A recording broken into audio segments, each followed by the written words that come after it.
Hello students, कैसे हैं आप सब।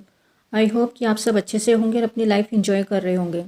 तो स्टूडेंट्स, आज मैं एक नई वीडियो लेकर आई हूँ क्योंकि अभी आपके जो एग्ज़ाम्स हैं वो आने वाले हैं और एग्ज़ाम टाइम में सबको पता है कि बहुत ज़्यादा प्रेशर होता है बच्चे पर कि उसने एग्ज़ाम में अच्छा स्कोर भी करना है और अपनी जो प्रेजेंटेशन है वो अच्छी देनी है और मार्क्स अच्छे लेकर आने हैं, जिससे कि अच्छी नेक्स्ट क्लास में वो अच्छे से प्रमोट हो जाए। ठीक है, तो उसके लिए मैं कुछ आपके लिए हेल्पफुल टॉपिक्स लेकर आए, स्ट्रेटजी लेकर आई हूँ कि कैसे इन स्टेप्स को फॉलो करके आप अपनी क्लास में टॉप कर सकते हैं और ज़्यादा लंबे टाइम तक आप स्टडी कर सकते हैं। जैसे कुछ एक छोटे छोटी एक्टिविटीज़ हैं, छोटे छोटे स्टेप्स हैं जिनको आप अगर फॉलो करेंगे तो आप बहुत अच्छे से अपनी स्टडी पर कंसंट्रेशन कर पाएंगे और ज़्यादा लंबे टाइम तक आप पढ़ पाएंगे। ठीक है, तो चलिए स्टार्ट करते हैं आज की वीडियो।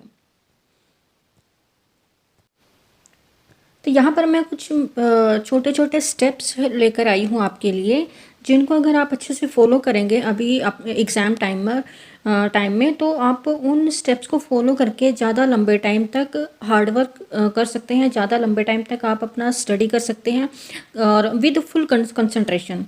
ठीक है, तो उन स्टेप्स को देखते हैं कि कौन कौन से स्टेप्स हैं। मुश्किल से 4 या 5 स्टेप्स होंगे।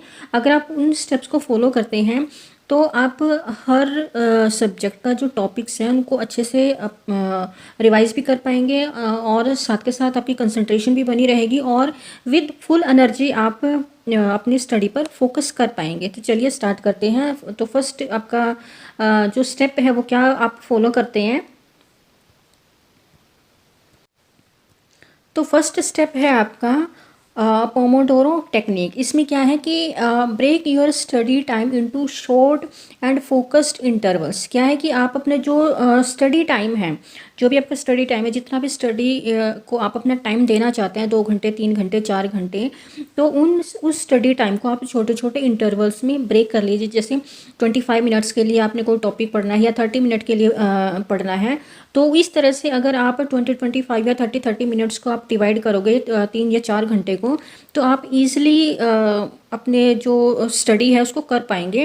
और साथ के साथ उसमें बीच में आप छोटी छोटी ब्रेक लेते जाएं। ठीक है, जैसे 30 मिनट का आपने एक शेड्यूल बनाया है, 30 मिनट में आपने एक सब्जेक्ट लिया है, 30 मिनट आप उसको स्टडी करने के बाद उसमें 5 या 7 मिनट का आप अच्छा छोटा सा एक ब्रेक ले लेंगे।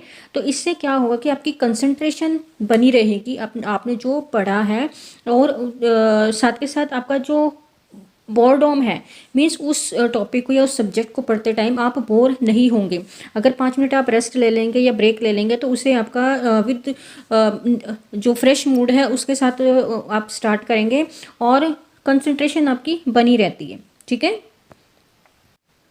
तो सेकंड स्टेप आपने क्या फॉलो करना है कि वैरायटी इन सब्जेक्ट में क्या करना है कि जब भी आप अपना रूटीन बनाते हैं स्टडी का, कि आपने दिन में 2 घंटे पढ़ना है, 3 घंटे पढ़ना है, नाइट में पढ़ना है या आपने डे टाइम में पढ़ना है, तो उस स्टडी टाइम को आपने क्या करना है, अच्छे से यूज़ करना है और उस स्टडी टाइम को आपने अलग अलग सब्जेक्ट में डिवाइड कर लेना है। ठीक है, and rotate between different subject during your study session. क्या है कि अगर आपने 2 घंटे सुबह के टाइम पे पढ़ना है, अर्ली मॉर्निंग में आपने उठ के पढ़ना है 2 घंटे, तो उसको आपने अलग अलग सब्जेक्ट में डिवाइड कर लेना है। ठीक है, then switching topics can keep your mind engaged and reduce the risk of monotony. क्या करना है आपने कि साथ के साथ आपने जो भी टॉपिक्स हैं आपके, उन टॉपिक्स को आपने स्विच करना है। मीन्स क्या है, एक टाइम पर आपने इंग्लिश पढ़ ली आधे घंटे के लिए, फिर आधे घंटे के लिए आपने हिंदी पढ़ ली, आधे घंटे के लिए आपने साइंस पढ़ ली। तो इस तरह से आप अगर आप टॉपिक्स को स्विच करते जाएंगे तो उससे एक तो आप बोर नहीं होंगे। ठीक है, एक ही जैसा फील नहीं होगा कि आप एक ही सब्जेक्ट पढ़े जा रहे हैं, और साथ के साथ आपका जो कंसंट्रेशन है वो भी बनी रहेगी और आपका जो माइंड है वो अच्छे से एंगेज होता रहेगा कि आप जो आपने पढ़ा है वो भी आपको अच्छे से लर्न होगा। ठीक है, now third step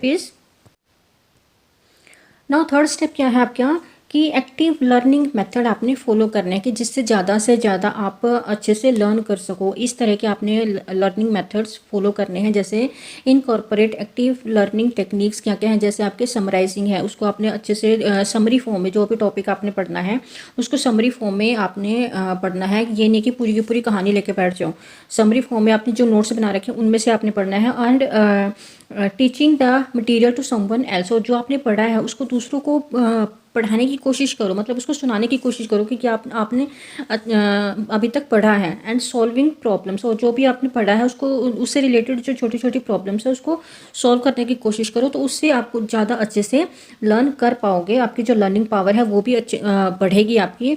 and active engagement can make studying more interesting. अगर आप एक्टिवली किसी भी टॉपिक को एक्टिवली जो टीचिंग मेथड्स हैं या फिर आप जो समरी फॉर्म इसको पढ़ेंगे, तो उस इससे क्या होगा, आपका जो टॉपिक है उसमें बहुत ज़्यादा इंटरेस्ट बन जाएगा आपका, और आपको लर्न बहुत अच्छे से हो जाएगा जो भी आपने टॉपिक रीड किया है। ना फोर्थ स्टेप क्या है कि चेंज द इन्वायरमेंट। जब भी आप पढ़ते हैं, आप सुबह के टाइम में पढ़ रहे हैं, दोपहर के टाइम में पढ़ रहे हैं, या रात के टाइम में पढ़ रहे हैं, इवनिंग के टाइम पे पढ़ रहे हैं, तो उसमें बीच बीच में आप अपना इन्वायरमेंट चेंज करते रहिए। कि मॉर्निंग, अर्ली मॉर्निंग में तो क्या है, आप अपने रूम में ही पढ़ेंगे, ठीक है, जो आपका स्टडी रूम है। आफ्टरनून में आप कहीं और जाके शिफ्ट हो सकते हैं, इधर उधर जाके आप बैठ सकते हैं और पढ़ सकते हैं। इवनिंग के टाइम पर आप थोड़ा सा बाहर घूम लो, शाम के टाइम पे जैसे आपका छत पे जाके पढ़ लो, ठीक है। नाइट में फिर आपका वही क्या शेड्यूल हो जाएगा, फिर आप अपने स्टडी रूम में ही आओगे। तो इस तरह से अगर आप स्टडी करते टाइम अपना इन्वायरमेंट चेंज करते हैं, तो क्या होगा, आपका जो इंटरेस्ट है वो बहुत ज़्यादा बनेगा टॉपिक में, और एक बोर आपको फील नहीं होगा कि आप एक ही रूम में बैठे बैठे पढ़े जा रहे हैं। तो आप बोर हो जाते हैं कि इसी रूम में इसी चेयर पे बैठना है या बेड पे बैठना है और इसी टेबल को आपने यूज़ करना है, तो उससे आप बहुत ज़्यादा बोर फील करते हैं।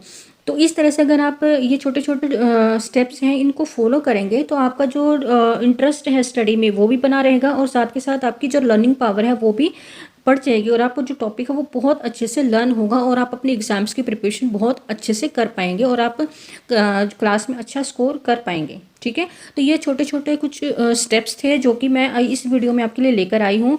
अगर आप इन स्टेप्स को फॉलो करते हैं पढ़ते टाइम, तो इन स्टेप्स को फॉलो करने के बाद आप अपने आप में खुद चेंज देखेंगे कि आप जो टॉपिक है या सब्जेक्ट जो आपने लिया है उसको बहुत अच्छे से आप कर पाएंगे, और उसमें एग्ज़ाम्स में बहुत अच्छा स्कोर कर पाएंगे, ठीक है।